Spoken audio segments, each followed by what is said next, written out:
Paola Pérez Valencia y junto con mis compañeros Osvaldo, André y Gilberto, llevaremos a cabo nuestro proyecto final, en donde construiremos un detector de lluvia con transistores. Los objetivos de nuestro proyecto son los siguientes. Elegir una aplicación real con el uso de componentes electrónicos vistos a lo largo del curso. Comprobar el funcionamiento de un transistor BJT funcionando como interruptor dentro de la electrónica digital.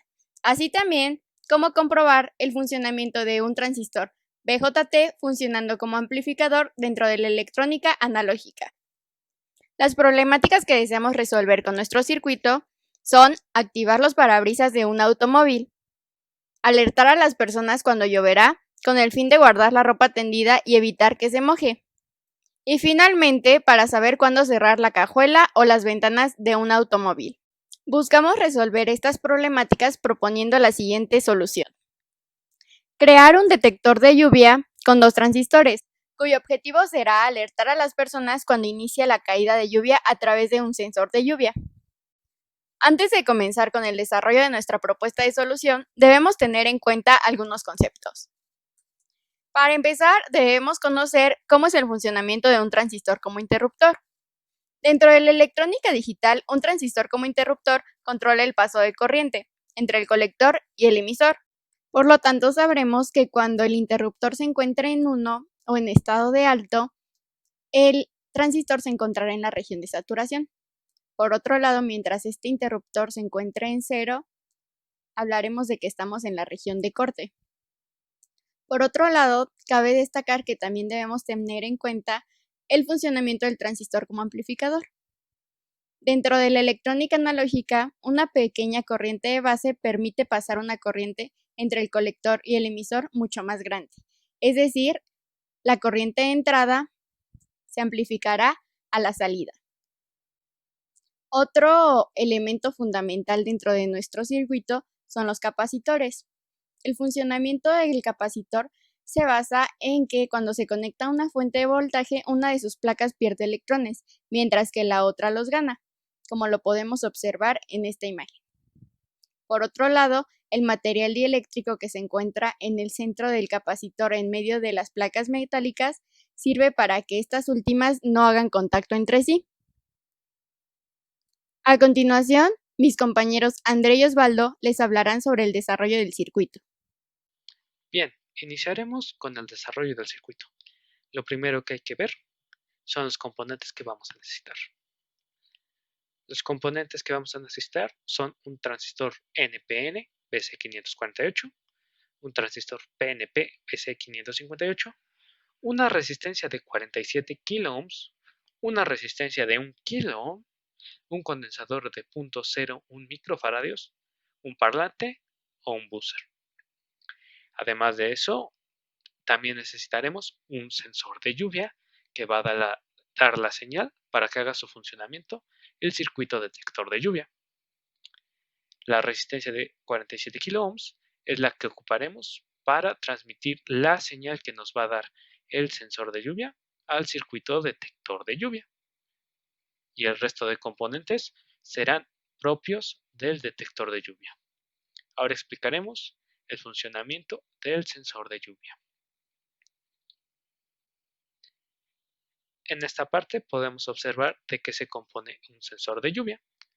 Es un temporizador 555, aquí lo tenemos, 2 capacitores, una fuente de alimentación, usualmente es de 5 volts, porque esa es la señal que vamos a ir pasando como salida, y 2 resistencias. Estas 2 resistencias son para un circuito armado, pero el sensor, en su funcionamiento real, estas 2 conexiones estarían directo a un embudo.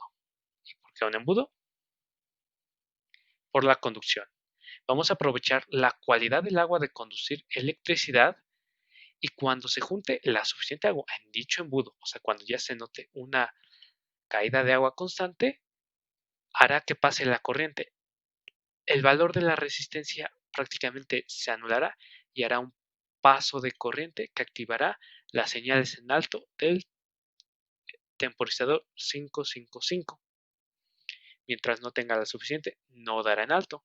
E inclusive el sensor 555 está hecho para dar señales en un tiempo, igualmente es determinado por el capacitor que se ponga en esta parte, de cuánto va a ser el tiempo en segundos, en alto y en bajo.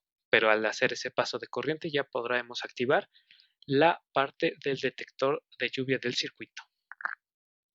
Ahora bien, pasemos al funcionamiento del sensor de lluvia.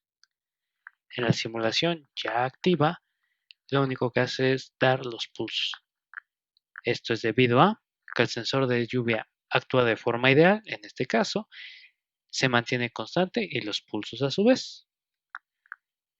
Como es una simulación y como ya se explicó, solamente está determinado por las dos resistencias y no por las dos terminales cuando hay paso de agua.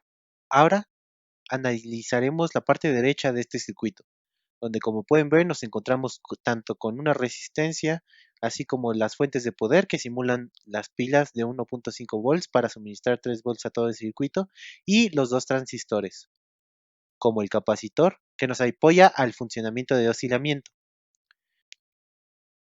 Empezaremos analizando el primer transistor, que en este caso es un transistor PNP. Su función dentro del circuito es de un interruptor. Es este de aquí. Y como pueden ver, tiene la parte de base, colector y emisor conectados de tal forma en donde a la hora de que se suministra la corriente a este transistor permite el paso de la corriente y empieza una función de oscilamiento en el circuito en donde con apoyo del segundo transistor, como veremos a continuación, hacemos un amplificador en donde el sonido comienza a aumentar progresivamente. Como pueden ver, dentro del primer circuito nos encontramos con una intensidad de corriente de 71.57 mA cuando está prendido. Por lo tanto, a la hora de que el switch, o en este caso el transistor, está apagado, nos encontramos en la región de corte, mientras que cuando el interruptor está en la región de saturación, está prendido. Ahora analizaremos el segundo transistor, que es bastante importante dentro de este circuito, que es el transistor NPN. Su función dentro de este circuito es la de un amplificador. Es este marcado y como pueden ver, estas son las patitas que a la hora de armarlo físicamente podríamos ver cómo conectarlo. Ahora veremos un poco la función de este circuito. Como pueden ver, el buzzer está sonando, que es justo este de acá en esta parte, y se prende y se apaga ya que está con apoyo del temporizador, que es como la simulación de que está lloviendo o no. Cuando llueve, manda la alarma. Y como pueden ver, tenemos las corrientes. Corriente de emisor es sumada por la base y la del colector. Por lo tanto, está funcionando como un amplificador. Y bueno, en términos generales, para entender o terminar de entender este circuito, podemos saber que es un oscilador de audio. Está compuesto por dos transistores, el NPN y el PNP, que en conjunto forman un amplificador. Estos dos transistores generan la señal de salida y lo hace oscilar. ¿Qué significa esto? Que como antes mencionado, es como un loop. No, el circuito constantemente está retroalimentando su alarma para que de esta forma se module el tiempo que para alarmar al usuario acerca de que está lloviendo. Gracias a esto tenemos que con la resistencia modulamos la frecuencia del sonido, o sea, qué tanto va a, a sonar dentro de la lluvia, y cuando las primeras gotas tocan la lluvia, la resistencia disminuye y el oscilador entra en acción. O sea, la única forma de la que este circuito se puede activar es con la parte anterior donde el sensor de lluvia es activado.